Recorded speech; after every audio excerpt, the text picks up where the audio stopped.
I need support staff to clear the room. Stand up and walk, now.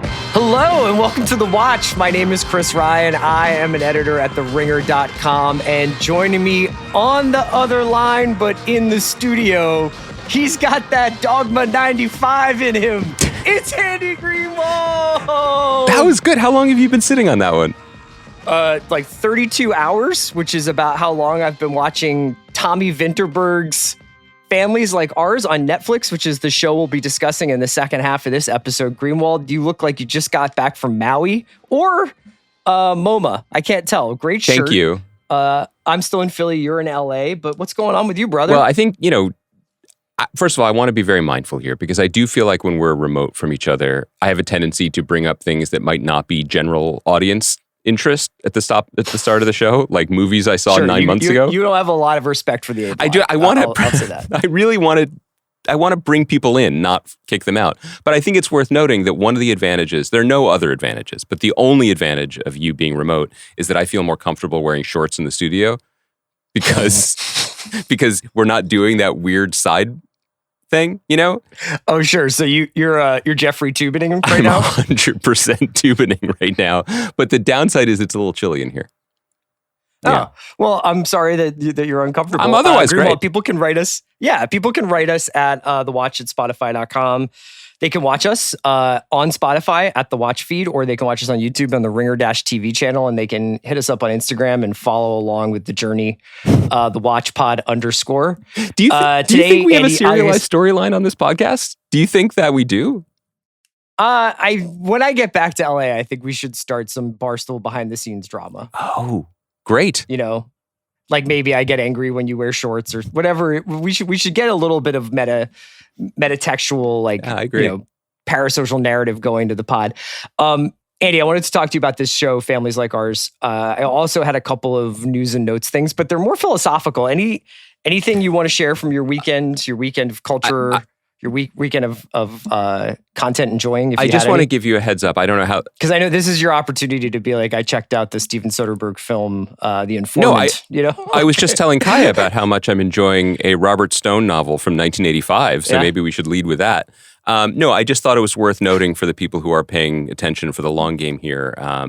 It's Kaya and I are here, but also my older daughter's here in the studio, probably horrified that I'm saying this, but she's returned from the East Coast really fired up about Summer I Turned Pretty. So if you need a co-host. Are you serious? Yes, very, very serious. Can we just ask right now, is she Team Conrad or Team Jer? Good. Okay. No. Just checking. Because of you, I already said this, because of your yeoman-like service last week, I knew that was the cool way to be. Although I've now been informed that being anything other than Team Conrad is actually unforgivable. Yes. Yeah. I've yet to meet a Team Jer. Are there any team? Kaya, do you watch the show? So I actually just started it this weekend. Kaya really? After the CR recommend. And yeah, Team Conrad, of course. But is there any plausible, for the record, she's not going to go. I think people think that Conrad is toxic and is ultimately emotionally unavailable to the girl, and that Jer is like a golden retriever. And it's just we can just hang out and I'll be a lifeguard forever. But then didn't he golden retrieve some other ladies when they were not on a break? Yeah, and he's actually bisexual. Oh, that's fun for him. Yeah. So again, I've already offered, she's not going to come on mic, but she did just send me a Conrad GIF, live. Good. So I'm getting some my wife did very tween appropriate feedback. Okay, so Andy, maybe next summer I'll turn pretty. We don't know, but everyone else is watching it except for me. I am basically what's it called when you don't pay your taxes? In trouble? Yeah, I'm sorry. I'm what? behind on the current cinema, so I feel bad I haven't seen Fantastic Four, but I wanted to lead with a broader question for you today. I don't know if you noticed that Fantastic Four continues to not perform at the box office the way I think that they were hoping, and has these precipitous drops every weekend. And the big picture, people have been talking. You read Bellany, you read just the trades in general, and there's a general sentiment that perhaps for now, in this pre-Avengers Doomsday world, that some of the Marvel stuff, or really the Marvel stuff now, is a first weekend heavy for the fans, for the completists, for the people who are still dialed. and that the general casual monocultural audience is drifting away from this to the point where at least now this reliable $800 to $1 billion each movie box office return they used to get has now started to go closer and closer to more routinely 500, and in some cases less than that. You know, these movies still cost what they cost to make. Yeah. The special effects, the cast, like having holds on people's contracts and stuff. So I kind of wanted to ask whether or not you have clocked this and whether you think this is a phase or a paradigm shift. And then I have a follow-up question for you. I have been noting this, and I'm also wrestling with my own response to it because there is the just unkillable Marvel fanboy in me that is like, I feel actively disappointed that the Walt Disney Company isn't getting more return on its investment in the Fantastic Four, which is not generally how my brain works, particularly in this economy. I'm slightly disheartened only because I thought Thunderbolts and Fantastic Four were good. And I thought they were enjoyable, and I felt like, particularly with Fantastic Four, because it was built to be a relatively easy onboarding experience and removed from the larger weight of the last 10 plus years of content, that I thought it would be. I really did believe that it would do better because of that. That said, it's just unquestionably true that there is fatigue. And culturally, I don't think that's a bad thing. We're not quite sure what's there to take its place, although it might be weapons, which I'm kind of really do want to see, even though I'm not sure if I'm up to it.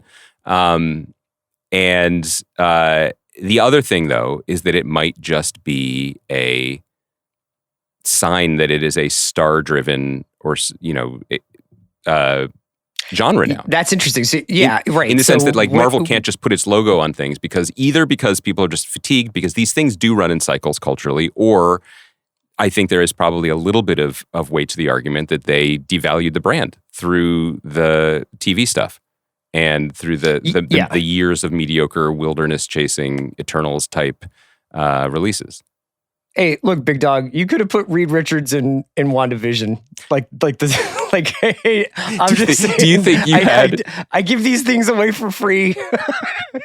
I thought he was the doctor waiting down the street. I know. He never came. Wasn't it Randall Park though? Like that's who it was? Yeah, it was just like another cop or something like that. The larger question I had is I obviously if they're shooting Doomsday now, yes, and they've got X-Men in the building pipeline. You're talking about it like backup defensive backs? Well, it kind of is. You know what I mean? It kind of is like the guy coming back from PED suspension. It's like they still have some bullets to fire here. I do think for one, this is now kind of 3 strikes and you're out for Fantastic Four. Like this might be something that comic book fans love. And that they get a lot of enjoyment out of either the Jetsons-y qualities of it or the more radical interpretations of the characters by like the Hickmans and stuff. Sure. But it may not translate as something that like Joe movie fan is going to go see when he's like, I kind of want to see Iron Man fly through buildings and stuff. Or we may have just, like you said, the TV stuff, everything might have just sapped the general audience's ability to follow everything. And we're at a different point now. So I do have some questions about that. I think there's one point to be made though also, and correct me if I'm missing something here, but I think that historically superhero general interest perception is a star-driven genre in the sense that you can translate the angst and gravitas and motivation of a Batman, of a Superman, of a Spider-Man, of a Thor even, which people didn't think was possible, an Iron Man or a Wolverine. But when you tell people this is a team you should care about, that's harder. That's a harder sell. That worked for Guardians though. Guardians really was the outlier. You're right. That's the main outlier. Because a lot of these, if you look at what stumbled, the Avengers initiative worked because we met the individual members first, and they could carry a movie, and then bringing them together was, well, look at how great these distinct tastes work when they're all in the same dish. That might be a harder sell. But Guardians is the perfect example, and I think that Guardians in many ways was the boost in confidence or ego that allowed them to do a lot of what they did since. It's like we can do anything. Yeah. If we can make this and Ant-Man work, then like 1,000,000% what can't we do? yes. Right. I was kind of thinking about some of the best movie going experiences that I've had this year.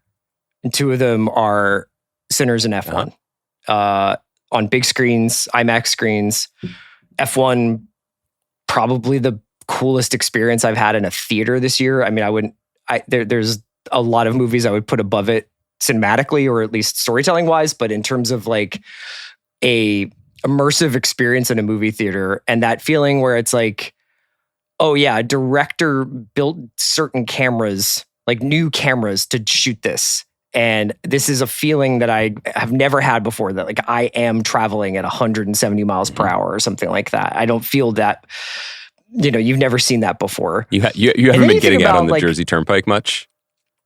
You know what? It's funny you should say that. I have a couple of observations about Philadelphia driving. I'm driving a little bit more in the city. And there's 1.5 lanes worth of space, but we're going to make it into 2 lanes is like an amazing thing to experience on Walnut Street. I kind of was thinking about, how long Marvel has had Cineplexes, the big screens in a headlock, and how little they're really delivering on that real estate compared to what I've seen this year in other projects. Even something like 28 Years Later that's shot on iPhones, where you kind of have that, like, I'm so glad I saw that on a big screen. You saw Fantastic Four. Did you feel like it brought the spectacle? I think it's a really good point. I think that Marvel has not been able to capitalize on what really does seem like a shift in terms of what people look for in the cinematic experience. There are directors, again, who are themselves stars and draws, right? And it seems like Zach Cregger is one of these people now, but Nolan, and there's a certain expectation for if you're... Yeah, Coogler. Or Coogler, like, and if you're going to... Or Kaczynski, honestly, yeah. And if you're going to use the screen, use all of it and use it in ways that are visceral, not necessarily transporting, because once you can transport, anyone anywhere with the volume, or just with 18 of the best CG houses working feverishly around the clock in ununionized fashion, like where's the magic?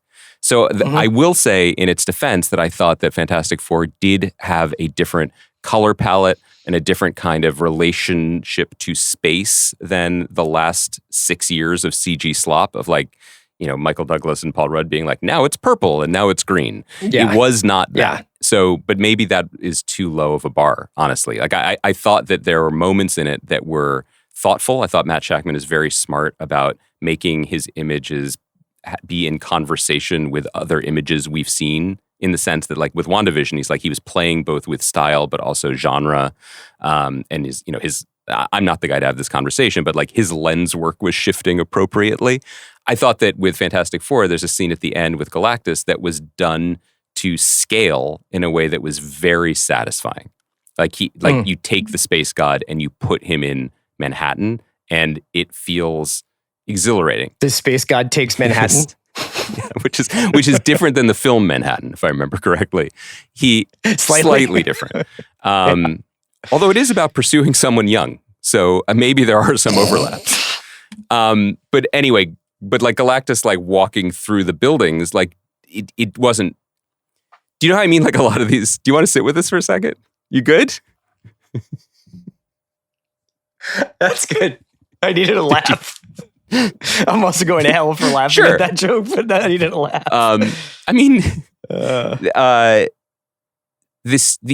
I think the lesson learned, and this is a very specific example for that movie, which I know you haven't seen, but like, I think that I've seen Manhattan actually. Yeah. Did you feel the same way about it? That you think it's aged well?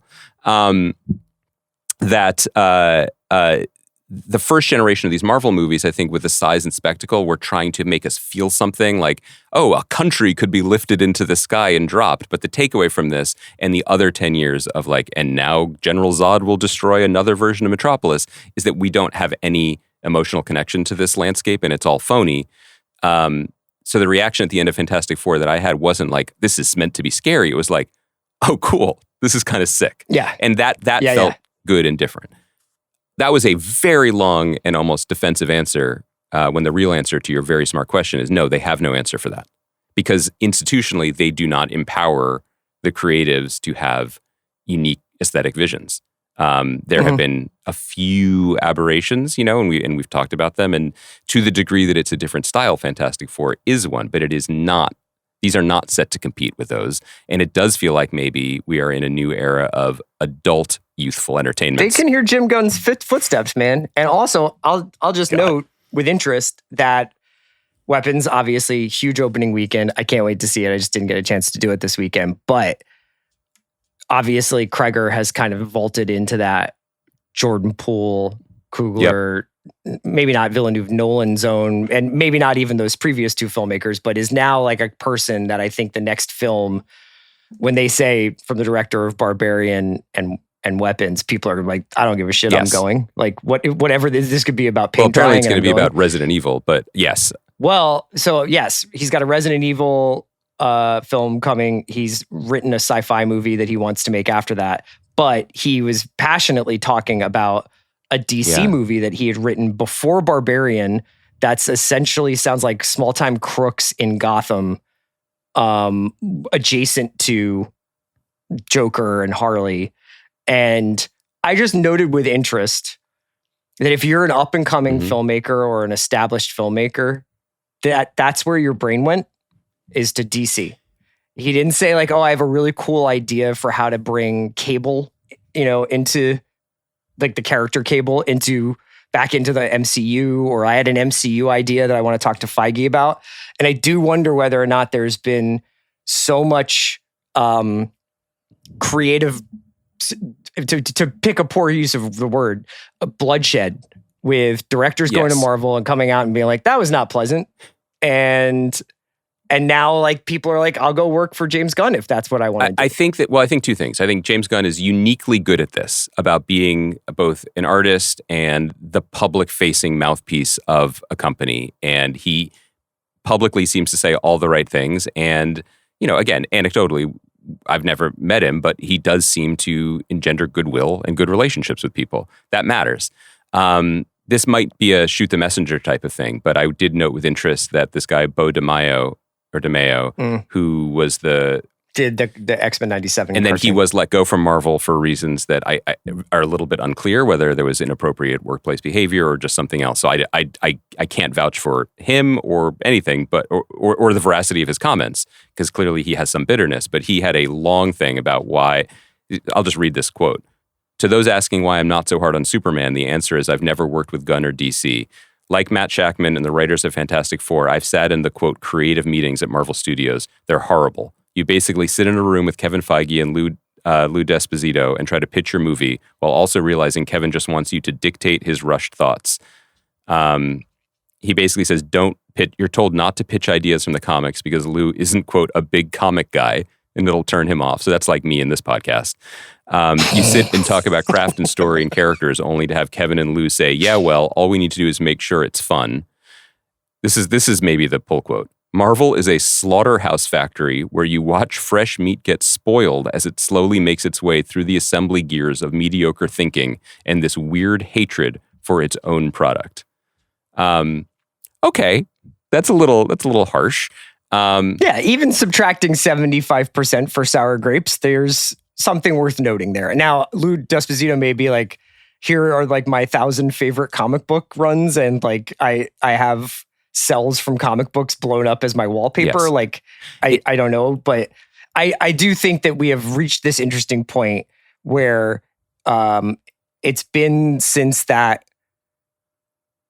Chloe Zhao, Nia DaCosta era of like, we've brought in another interesting filmmaker, and now it is more like who's gonna kind of like make the donuts, and not in like a Jake Schreier did a really good job with Thunderbolts. Like Matt Shackman apparently did a good job. And Schreier's doing X-Men, which is interesting. And Schreier's doing X-Men, but I thought it was interesting that they were like, we're getting young X-Men. I think, and to your point about how like there's some sour grapes here, I think because DeMeo goes on to say, talking about basically defending his now apparently abandoned draft for the Mahershala Ali Blade. This is a quote. One of my drafts opened with Deacon Frost tricking some British explorers to trek up to Mount Wundagore, where he does blood magic to reveal the vampire spell used by Varney and his followers during the days of Kull. So my point is, maybe let's just make it fun also has its day in court. Sure. Maybe the better example would be, especially considering the podcast network we're on, might be like late period Belichick, right? Like process can go stale just because you have won multiple box office championships. And that might be just undeniable here, that trying to squeeze all of not just the different generation of filmmakers and creatives, but the product and whatever cultural vibes exist now that are different than 2015 or 2010, which I think are legitimately different through the same mechanism with the same set of eyes, that simply might not work anymore. Now, do I think it will work for Doomsday? And I think the answer is yes, because, a week or two ago, we were joking about Rebecca Romijn saying like... she doesn't know if she has to go back because they haven't finished the script. I think, why one of the reasons they haven't finished the script is because they were waiting to see how Fantastic Four was received. And there are a couple buttons left to push, like that's the sweaty button pushing meme. And one of the buttons says Deadpool, right? And one of the buttons says Chris Evans as Captain America. Like they can... Right, Hugh Jackman. They can do this. Or is he already announced, or is that... I think there are a lot of things that are assumed. And I also think that there's stuff they can throw at this that actually will still hit, but it is probably long-term diminishing returns if you're still spamming the same aging star buttons. So I had another question about another franchise, a flip side. Now, we're not going to get too into Alien Earth, which premieres tomorrow night. We're recording this on Monday. That premieres Tuesday night with the first 2 hour-long episodes, or about an hour-long episodes. This is from Noah Hawley. It's his interpretation, his take on the continuing kind of expansion of the Alien universe, which really got picked up in earnest again by Ridley Scott a few years ago, about 10 years ago, with Prometheus and Covenant. And then since then, we've had Romulus. You have people who have their preferences in terms of whether it's Alien or Aliens, or maybe they really love like some of the prequels. I actually am quite fond of Prometheus and Covenant. But I was checking out the Noah Hawley show, which we won't get into a critical discussion of, or even a spoilery discussion, because I want people to go in as open-minded as possible. But I realized, I've talked about this before when I've talked about Alien with Sean on Big Pick. Like, this is my favorite franchise, I think, in terms of a franchise where it's like, I have really like pretty much found stuff to love, if not like a lot, about each one of these films, even Resurrection. And it's weirdly the world I'm most curious about. And I think one of the reasons why is because there's a lot of negative space to fill in with your imagination, or you have to go really deep into Alienpedia research to find it, because it doesn't often rise up to the mainstream main texts. There may be a Weyland-Yutani corporate timeline, but its references are really limited to whatever the POV character you're watching, whether it's Ripley, whether it's whoever. So Noah Hawley, who I think has obviously proven that he can take previously existing characters or worlds like X-Men or Joel and Ethan Coen's Fargo, and then give it his own spin and use it as a lens through which to view the past or the present. I was very excited and curious about this. And then when I realized watching these 2 episodes, which I think have a lot to recommend about them, and I will continue to watch, and this is in no way like an indictment of it, I realized I am a fucking nerd about Alien more than I thought I was. And I'm actually a pretty annoying person, because little things I was getting comic book store guy about. Like, I was like, well, I don't know. Like, I don't think they would listen to Nina Simone in this, like in 2142 or whatever year it is. And there are little bits that he has taken liberties with, whether it's canonically adjusting it or suggesting different kinds of, historical moments that are on the Alien timeline, or just tonally. Like, he has very specific, very deliberate pace to his stuff that I was like, I realized that it wasn't just my visceral reaction. It was like the nerd in me that was reacting it. You haven't seen these episodes yet. You're going to check them out. We'll talk about them on Thursday. I wanted to know if there's a franchise that you are protective of. It's a great question. I do just want to address the bulk of your statement. My personal failings. No, I think you're doing very well. I'm here to affirm. No, I mean, just in terms of like, as a man in midlife who's like, that's not how chest bursters walk, Look, you're talking to a man who a moment ago was clowning someone for talking about Mount Wundagore, when I'm like, actually, it's a pretty tall mountain. So I think there's probably is some dark magic up there. So top 5 Marvel we're mountains. good. Where this is a safe space. I think this is going to make for an interesting conversation about the show to a degree that I didn't realize, because cards on the table, I think I have seen more Alien movies than I even realized. Like I've seen of the 7 or 8 franchise, I've seen probably 5 of them. Some of them multiple times, or part, like that Aliens, Alien 3. What's the 4th one? The Resurrection. Those are on TV a lot. Like I've seen those a bunch. I saw Prometheus famously or infamously in the front row of the Cinerama Dome with you and blood type with gin. With you and Fantasy in 2012. Still one of the more haunting experiences of my life. But that said, I have no allegiance to any kind of larger canonical truth, and so I think we'll be a good pair to discuss that for that reason. I was thinking about your question before we started recording. It doesn't have to be a franchise either. It could just be like a property or a story that you're like, I don't play loosey-goosey I think that my household, including my daughter who's here today, will have a similar attitude about Christopher Nolan's The Odyssey in terms of just getting the mythology right. So that'll be fun. What about John Bernthal's kind of street level way with the dialogue? Look, I'm rewatchables pilled. I want John Bernthal in everything throughout history, so I'm okay with that. Yeah. No, I do think though the Alien thing is interesting because is it the last? And I know why it was. For a while it was a crown jewel. It was very protective. I mean, there was something kind of amazing about the way the franchise was, gently handed to a new generation's auteur for those first 4 movies. That that was also sort of the Mission Impossible idea at the beginning too. That was very nice. And in this world of like just absolutely origin story, just ravaged. Like there is no more coal in northern Pennsylvania because there was once a reference to who made the Predator or whatever. Like the fact that there's this less there has been. Relatively, the Weyland-Yutani and all that has been relatively underexplored is kind of remarkable. That there's even anything left there. I thought, and Noah certainly digs in. And I almost think that where, say, Tony Gilroy with Andor had Knights Templar behind him being like, this is the way, like you cannot stray from this path. You can do anything you want within this, but this has to happen in this year. The Force is this thing, et cetera, et cetera. So the Force gets mentioned in Andor, but there are no lightsaber battles. There is no, there is a kind of resistance to indulging in some of the stuff that obviously the Mandalorian and a lot of the Filoni stuff has gotten into. I don't think there is a Library of Congress for Alien necessarily. And I think Noah Hawley kind of, I wouldn't say exploits it, but I think he's like, this is my take on it. And one of the cool things is for his, Alien movies can take on different genres like war or haunted house or slasher.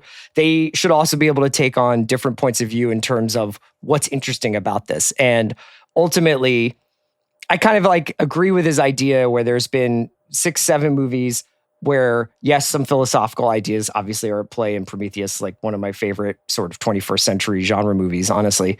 But these movies are like people getting chased by a thing that will kill them. Noah's show is about identity, what it means to be a human being, what is memory if you can write it, like all these very heady sci-fi ideas. So I'm curious to see where he takes it. It's interesting because it's almost like he is himself kind of, it's not a relic, but his ability to do this and that being recognized as a skill and an asset has fallen so far out of favor in the last 10 plus years since he did Fargo. Like, he did, and I was lucky enough to work on a season of Legion, which the whole selling point, I remember Laura Donner coming into the room being so excited that it had nothing to do with James Marsden as Cyclops or any of the movies. That was the whole selling point.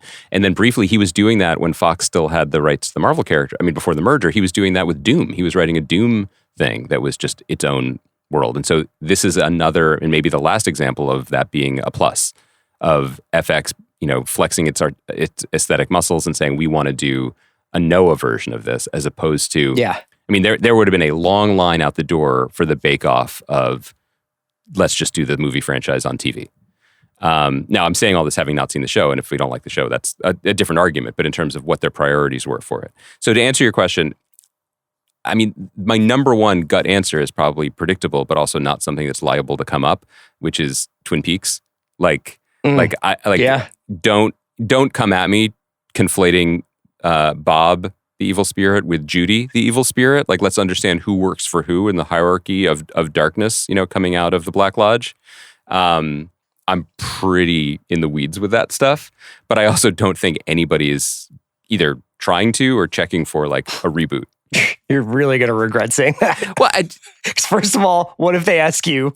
And second of all, come on, what if it's like Jeremy Saulnier? We're like, oh shit, but what if it's good? Okay, so you're talking about a franchise which that I feel weirdly ticky-tack particular about accuracies, other than Harry Potter. Yeah. I think honestly, these have been active conversations. I think X-Men would be one. Yeah. Yes. Because I think over 60 years, that franchise has been so many different types of things, and so many different stories have been folded into it. Like within the same universe, there's a very poignant and super emo struggle about identity, and then there's also whole storylines where they just play softball at the mansion. Like these are all different iterations of these characters, and so I think that I'm not one of the people who's just like, where's the new casting of Wolverine? What are we doing with this? Because of all the things that they have to get right to please people, but also be true to it. In a weird way, this is the biggest test of what I think Kevin Feige's mutant power has been, which is I can both reduce and boil down the log line of a character into a easily translatable, I used the word already, to a log line. I can take 60 years of history and make it a log line. I can translate it to the casual. This would be his toughest test, to do it with X-Men. Yeah. All right. Why don't we take a break and we'll come back and we're going to talk about families like ours. Okay, man. So I'm very excited to talk to you about this show. This has been a little bit of a, we're a little behind the times, I suppose, on some of these series, but we've had a really nice run on this pod. I don't know if our numbers will reflect it, of really enjoying some international television over the last couple of weeks. We talked about The Eternaut for a couple of episodes a few weeks ago. We spoke about Eastern Gate last week, which is a Polish spy thriller that you can find on HBO Max, and Rules. And hopefully we'll come back to that once we finish. And now we just wanted to highlight a show that came out in Europe, I think, last year, but it was just released on Netflix in June. And it's from Thomas Vinterberg, who is one of the founders of the Danish filmmaking movement, Dogma 95. There are other pronunciations of that, but I'm not going to do it. It's like Dogm. Oh. And yeah, so I'm just going to roll with Dogma 95. Is it related to Dogman? My younger daughter likes that quite a bit. Okay. No. And Vinterberg, for people who don't know, is a celebrated filmmaker. He's done, most recently, he put out the film Another Round with Mads Mikkelsen, which I believe he got nominated for an Oscar for directing for that one. And other films like The Hunt, The Celebration.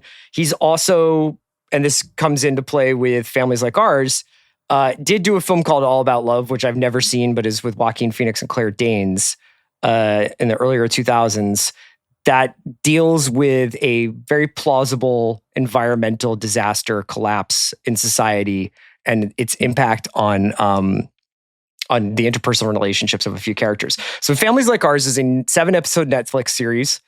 Vinterberg directed all of it, I believe wrote all of it as well. And it's essentially about an extended family in Denmark who find out as the series begins, that the country is going to be evacuated because of wide-ranging flooding happening across Europe. Essentially, across the Netherlands has already been closed down and evacuated, and Denmark is next because it's low-lying, and the floods are coming. And when I heard about the show, I was very interested. When I saw a couple of quotes from Vinterberg about the show, I was I thought it was going to be basically a keeping that disaster and keeping that situation almost at arm's distance, at arm's length. And I have to say that I'm so impressed by the fact that he has come up with this ensemble and this cast of like 6 to 8 to 10 characters. And this is all they talk about, is the fact that we have to move out of Denmark. What are we going to do? And everything about it is like our relationship shot through all the practicalities that go into what would happen if you had to leave where you were from, where you would go, how much money you would need, how the government would play a role in your evacuation, how people are feeling about losing their national identity and their heritage and their homes, and the economics of everything with the real estate market. And it is so finely detailed. I almost was thrown for a loop by how intimately Vinterberg gets into this stuff. So Andy, I'm so excited to talk about this with you because it's one of the coolest shows I've seen this year. I think our listeners are excited that there is a second show in as many episodes that immediately talks about the Suwalki Gap. Did you notice that like the third line of the show is about the Polish corridor and evacuating through it? So look, when we love something, we're like a dog with it, but we just get our teeth dug into it. And I'm so excited about this show for a number of reasons. The number one reason would be it's fantastic. It is beautifully directed, wonderfully acted, really engrossing, and thematically and emotionally rich, which is the sweet spot for me for any hour-long TV show. The other reason, and we can talk about this in tandem with the actual specifics of it, or we could talk about it, sort of carve it out separately, is that I found this so thrilling as a way forward for what has been a very, very stagnant American drama moment for the serialized drama. This is the first horror/dystopian high concept show that I can remember seeing in a long time that is terrifying because it is so relatable and plausible, and in some ways maybe even inevitable. There are no zombies. There are no sci-fi elements here. There is no high concept CGI dam breaking moments. There's just this incredibly disturbing and artful lingering of the camera on water, and how water is everywhere in Denmark, and how water is inevitable, and how it's coming, and it's part of the beautiful, truly beautiful landscapes that Vinterberg films in the opening moments of the series. But he opens the series at the end of a school term where it's sunny and it's like Copenhagen in late spring, early summer. And he doesn't ignore the fact that life absurdly goes on. So there are moments of happiness or joy or new romance or, new beginnings. And I think that one of the things that people who watch the show that will resonate, even before you get into the climate terror that's baked into the heart of it, is a very familiar post-COVID ongoing end of the post-war democratic order feeling of like, oh God, we're living through the worst moments. Like, you don't want to be alive for the interesting times, and yet here we are. And what do we do about it? Like, it's just, you don't really have a choice in that. And that feeling of inevitability is amazing. But the bigger thing is that, like, just I do want to get your thoughts on that. Like, clearly to break through these days, you do need some sort of high concept hook for a lot of our storytelling. And this has a incredibly high, almost impossible to fathomly, that's not a word, concept. Like almost imperceptibly high concept. But it is also an emotional family drama. And I think it marries the two wonderfully in a way that both is exciting for the show and just made me kind of inspired for other types of storytelling we might see going forward. Yeah, I mean, most of what the drama is on screen is, it will feel scope-wise no different than, I mean, honestly, take any family drama that you watch where it's largely confined to people's houses or workplaces. The conversations are pretty quotidian because they're about like, oh, have you talked to your ex recently? Did you text this person back? This person owes me money, but I don't want to ask them for it. And then there's a large chunk of the story is about a first love. It's about the main character largely is this girl Laura, who's played by Amaryllis August, who does a great job as like the centerpiece and the sort of heartbeat and the person who's connecting a lot of these characters. But you've essentially got like Laura and her father's newish wife and their new child. Then you've got Laura's mother, who has had some emotional problems over the years, who is kind of trying to figure out whether or not she's going to be able to join Laura's father and his family in Paris, or whether she will be basically dropped down to the Bucharest tier of people who need state-sponsored evacuation. Let's talk specifically about it before we even get into the family stuff, because so one of the things that's so brilliant about the show is that is it likely that a country will proactively end itself to get in front of what are going to be terrifying and draconian changes, compared to even what we have now in terms of like immigration? Well, if there is going to be one, it's going to be a Scandinavian country. What's so brilliant about it being Denmark is that it's on screen, right? Everything you see in the opening moments, even the shots inside the Statsminister office, which I remember that word from Borgen, right, is like there's some really nice chairs in there. Like the gym at the random public high school is pretty nice. Like everything looks very beautiful and considered and sun dappled, and there's like, rustic bread on the tables, and it's a healthy place.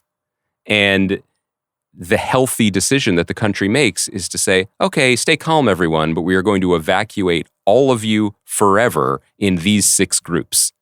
It doesn't go that. And the first group is people who can pay their own way. And it doesn't go that smoothly. But the fact, the decision to do it in a Nordic country makes it sting even a little bit more, right? Because these are the people that supposedly they're doing the right thing. Yeah, this is what it looks like when it goes well. That's it. That's perfectly said. Yeah. And so it really digs into the fact that like even, morally upright people will tell the people they love or won't tell the people they hate if they have advance warning.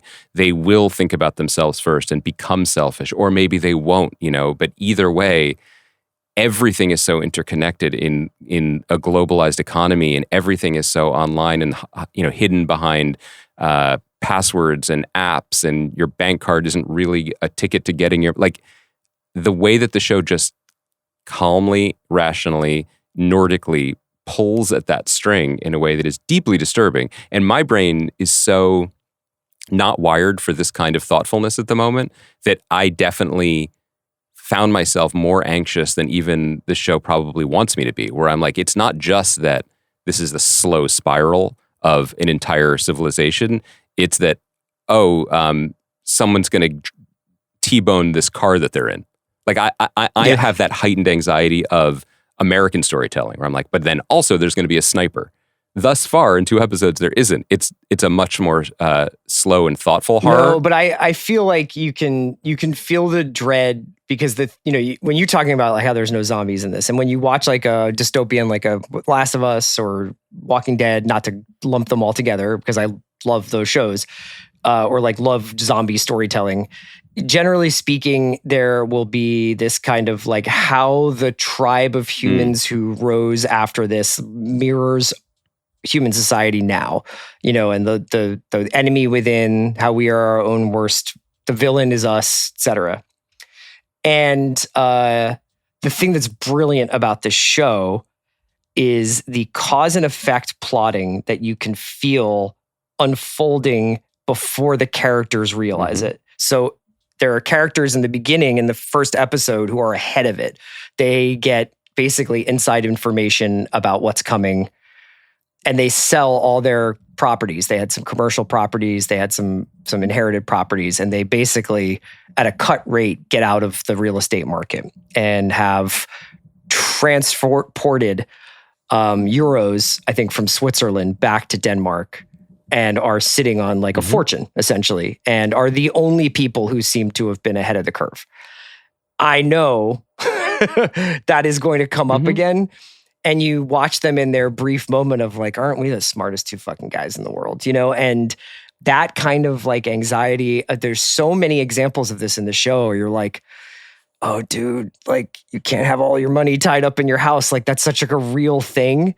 And now this guy is broke or whatever. And all that stuff, exactly what you said, like this idea that I go and give give somebody a piece of plastic and they give me goods for it is what happens when you start taking that stuff away. And what happens when you're left with the frayed bonds that we are able to either ignore because of social convention or because of status or because of you can use money to put the problems away. There's an interesting character introduced, I think more prominently in the second episode, but it's played by David Denchik, who's an actor we've seen in... Yeah, he was in Tinker Tailor. He was in Thomas The Alfredson Second did. Top of the Lake. He's a very familiar face if you watch stuff not filmed here. And he plays one of the characters you're speaking about, the guys who are the married men who are clever, brother, right? And he's pitched as the villain in a way because he's an asshole and he behaves terribly, but his emotion is somewhat justified, right? Well, he's not that much different than the guys who have kind of cashed out of the market. They've just done it in this gentlemanly, wise way. Yep. You know, like what they've done is morally as dubious as what the David Denchik, the Peter character, does.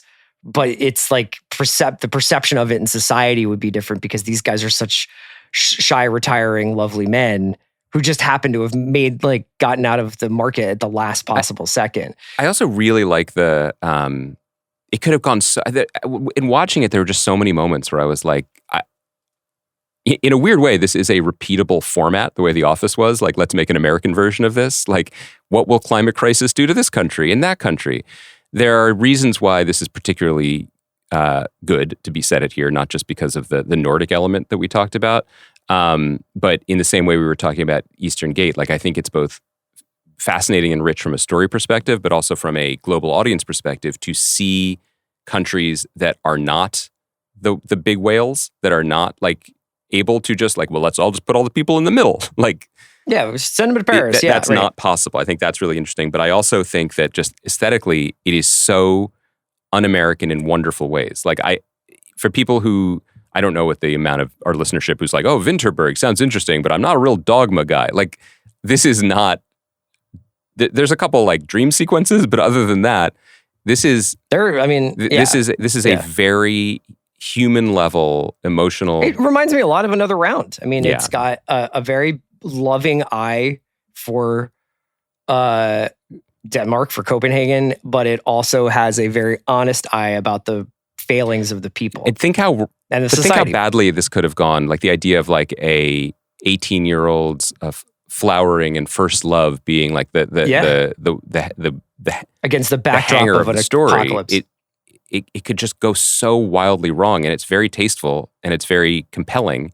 And did Carl on Walking Dead ever get a girlfriend? Inevitably, I'm sure. I know he lost an eye, so he must have gotten something back, right? I mean, isn't that Hammurabi's code? Am I getting chicks dig eye patches? Am I getting that wrong? I think that's probably true. No, but it understands like the youthful story in its own right. It's very sweet and it's at its ground level of that. But it also understands something that, I think was the experience, like I was saying before, of anyone who is parenting through COVID, of like, it's just kind of their life. So they have to be optimistic and hopeful because that's what else do people do? And we all have that fiction, to a degree during these moments, and it's what keeps the species alive. So I really responded to and appreciated that. And then also just big picture, I think there was a moment early in the year when we were like, this year hasn't really had as many bangers as last year, or it hasn't been as strong of a TV year. I think low key turning high key, it is becoming the opposite. I think, like a good year. Remember, I have a tween here, so my use of the popular slang term low key did get a look. I didn't call anyone zesty yet, though. Anyway, I think it's been a really strong year, but particularly in terms of what's exciting for me is dramas that aren't afraid of being about something other than a satisfying adaptation of another thing or filling a particular hole or a bucket. Like, so this is a year, I think I would slot families like ours on the list with Andor, with Adolescence, and also in the pit of being like, we are one thing, but we are not afraid of also being alive to it's about the something. world and the world that we're actually living in. And I think that all of those shows do a good job of not holding your hand. Right. And I think that is something that makes it sometimes difficult for me to watch some American drama. Like not all. If Gilded Age is considered a drama, I guess it would be. Yeah, I mean, it's not a comedy.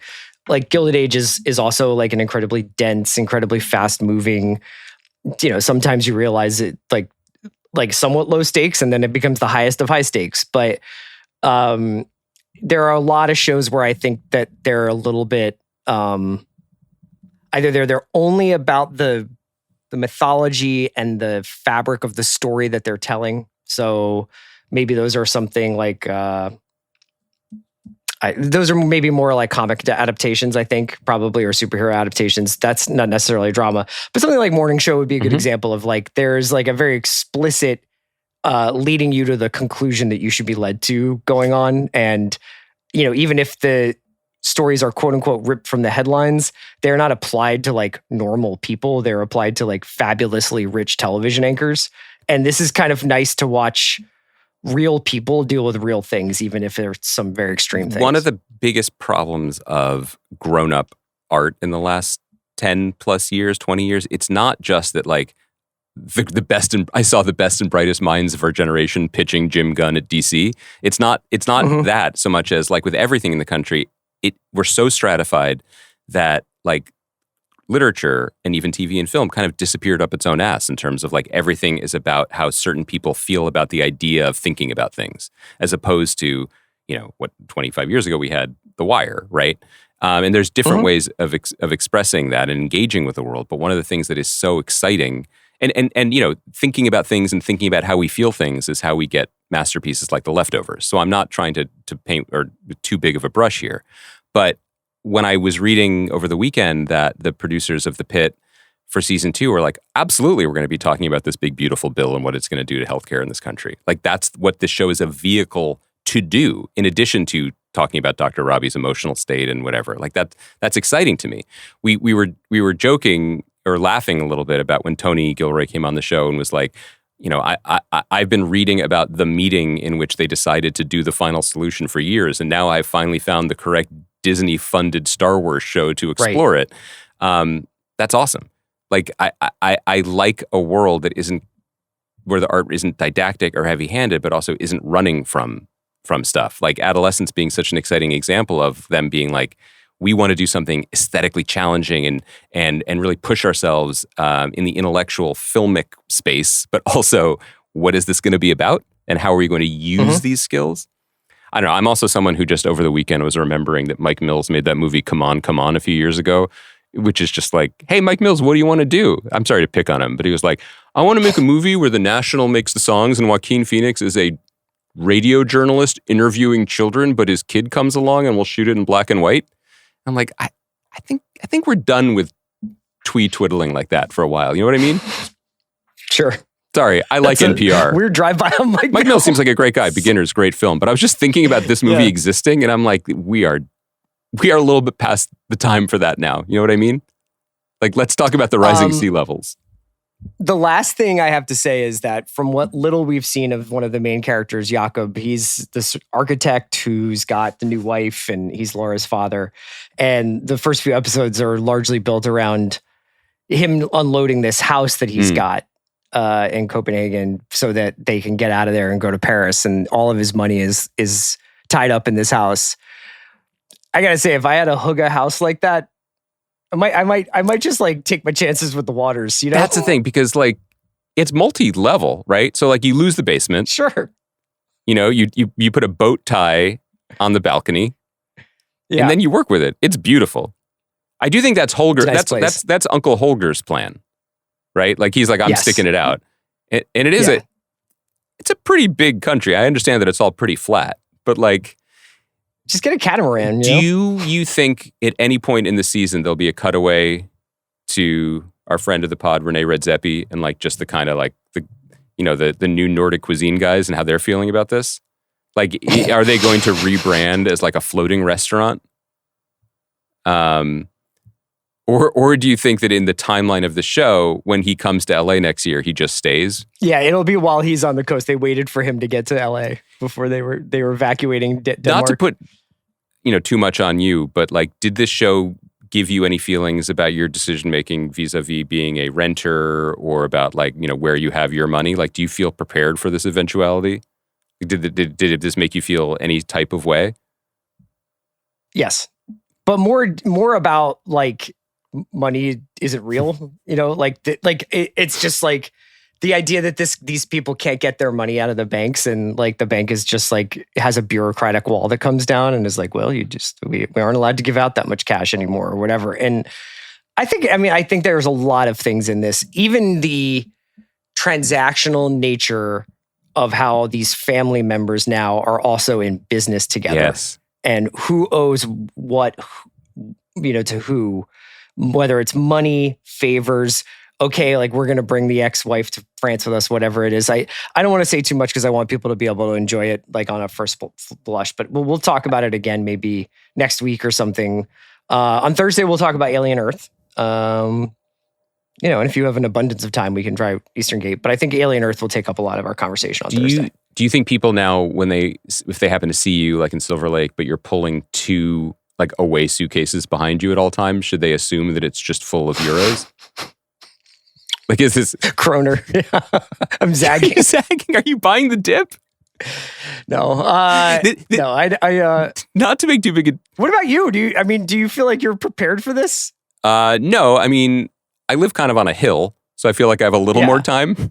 But I'm not talking about water. I just mean in general. Like, no, I again, we're not going to spoil the show, but Jakob's new wife has a very memorable reaction when he leans over during like quiet looking at the iPad time before bed. He's like, by the way, we're broke. No, he's like, we're broken. We have to close the country. She has a very, what I would call honest reaction to it that I think is kind of how my mind and body would respond. That said, and we can explore this when we revisit the show, because I really hope, and this is a classic me saying this in the 57th minute, that like I hope people actually do watch the show. But I would love to do cutaways to many other shows in the reality of this show. Like the industry guys, like the trading floor, watching these events. Rishi kind of shorting the Kroner. Exactly. Yeah. Like I think that would be incredibly rich content. That would be good. All right, man. Great seeing you again. Thank you to Kaya. Thank you to John. Thank you to Andy's daughter. We will leave you there. We'll be back on Thursday to talk about the first 2 episodes of Alien Earth. Hope everybody has a great week. Bransky. It's going to be a good one.